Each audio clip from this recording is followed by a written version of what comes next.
Okay, so what we're gonna do, what we have here is Autumn Leaves, and you have your melody line. Like normally in a chart, you would just have a melody and chord symbol, so you just forget about this bass clef. And you would create an arrangement out of that. So the basic ingredients are a melody and a chord progression. So what I've done here, what you have is a bass line as well.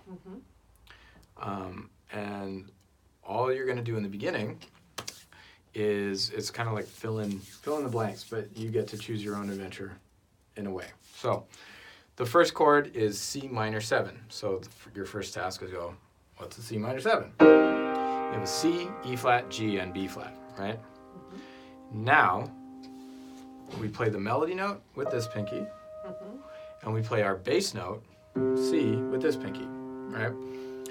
Our chord is C minor 7. We need a C, E flat, G, and a B flat. So what I'm going to do is fill in the notes between these two notes, basically. But I'm not going to repeat any notes. This is an important part of it. So I already have a C, so I'm not allowed to play any other Cs. And again, this is just a disciplined first approach, right?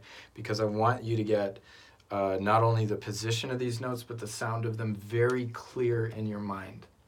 And another way to do this is to give you some basic voicings that work like 75% of the time. That's the way I was taught. Right. And, which is cool in the beginning. It's less work, but it's more frustrating in the long run because you get used to just kind of playing shapes. This is your C minor 7, which isn't even a C minor 7 number 1. That's a whole other subject. This is more thorough, but it's more fun because you like puzzles. I like puzzles. Puzzles are great. And you'll get a better sense of ownership over it because we're going to make decisions right now. So you'll be more happy with it, I think. So we have a C and we have an E flat. So the two notes we're missing are G and B flat. Now between these two notes there are 2 Gs and 2 B flats, right? So what we're going to do is audition them and make a choice, right? So we're going to say, I'm going to try this G down here first, and I'm going to try this G up here. And they're both kind of nice. I'm going to go with this one. Okay.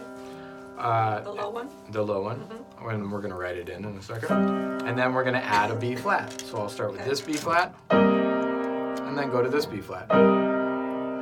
And you're going to notice that most of the time, it's not a question of good or bad sounding. It's just what you're trying to accomplish in the context, right? If you want a more heavy sound, more low notes. If you want a lighter, airy sound, more high notes. Well, this is more balanced. This is more up there. So you're going to create an arrangement using your taste. How do you want to play it, right? So just for the sake of argument, right now we're going to do a nice balanced one. So we're going to put a G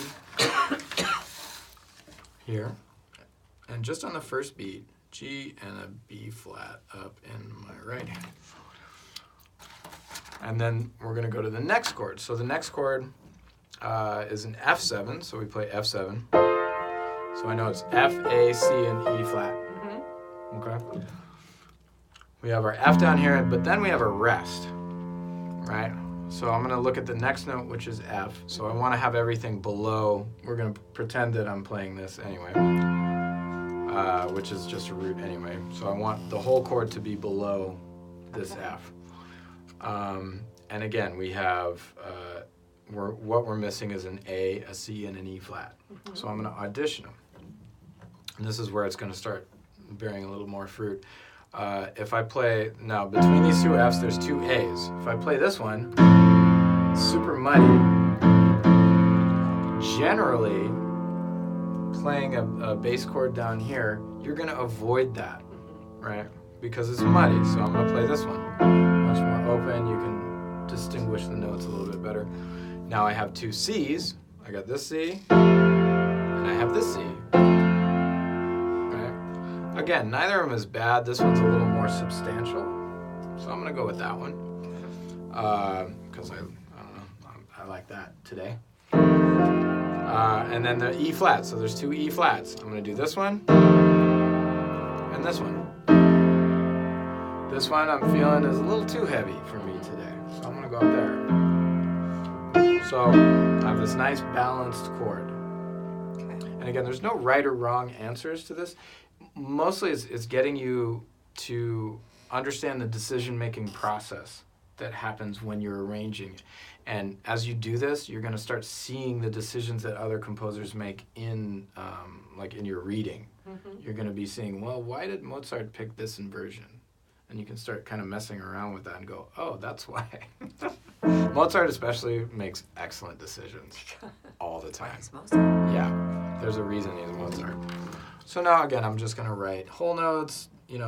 I want this to be quick. This is not, we're not painting the Sistine Chapel. We're just getting used to a concept, right? Mm-hmm. So everything you play in your right hand, put in the treble clef. Everything you play in the left hand, put in the bass clef. And then we'll just do one more. This B flat 6. So the next chord is B flat 6. Looks like that. We have a B flat, D, F, and G. So my B flat is here, my D is here, my melody note. We still need an F and a G, right? So this is, F and G. So I'm going to audition the Fs. And then I'm going to audition the Gs. So I want them to be a little bit more balanced, so I'll play the F in the right hand, the G in the left hand, or opposite. F in the left hand, G in the right hand. I don't know why I like that one better. So G in the left hand and F in the right hand. Okay? So I'm going to play this little arrangement that we made so far.